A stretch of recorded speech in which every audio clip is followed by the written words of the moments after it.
ito na talaga. Pag-uusapan natin.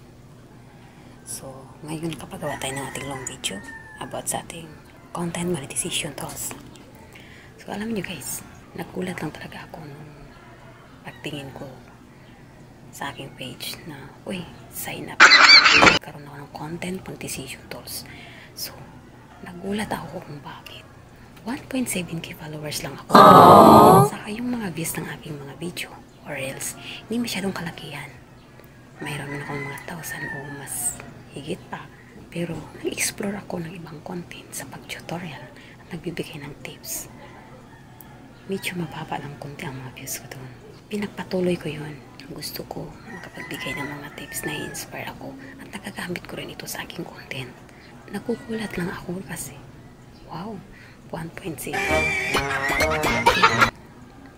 Invite na ako sa monetization tools ni Meta. So ito yung maganda kasi. Itong monetization tools ni Meta ngayon guys, pinagsama na ang stream ads, ads on reel, bonuses. So, wala na itong criteria. Dati, may criteria ito guys. Nakahiwalay ang tools nitong stream ads, ads on reel, and bonuses. So, iba-ibang tools yan. Ngayon, pinagsama na. Ito na yung pinagsama sa isang content monetization. Once na ma-invite ka sa content monetization, kasama na yung tatlo na yun. Stream ads, ads on reel, and bonuses. So, napakaswerte mo kung ma-invite ka nun. Kasi alam nyo guys, once na ma-invite ka nyo, sipagan nyo sa kaka-upload, sa kaka-post, kahit text or picture. Kasi yan ang bonuses guys.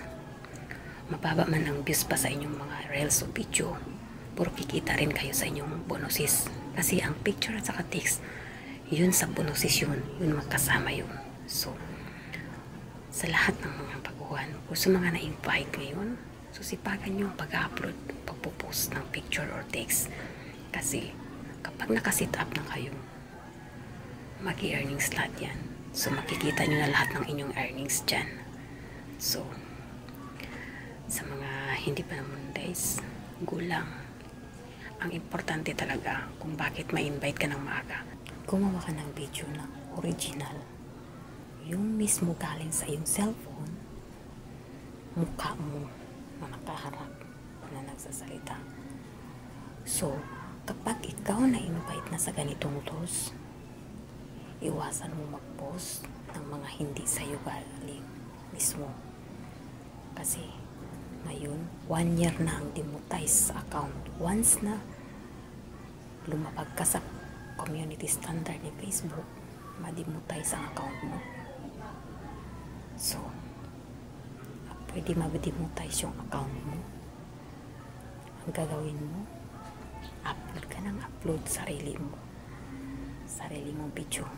Huwag ka sa ayaw sa pangupya. Text, picture, post mo.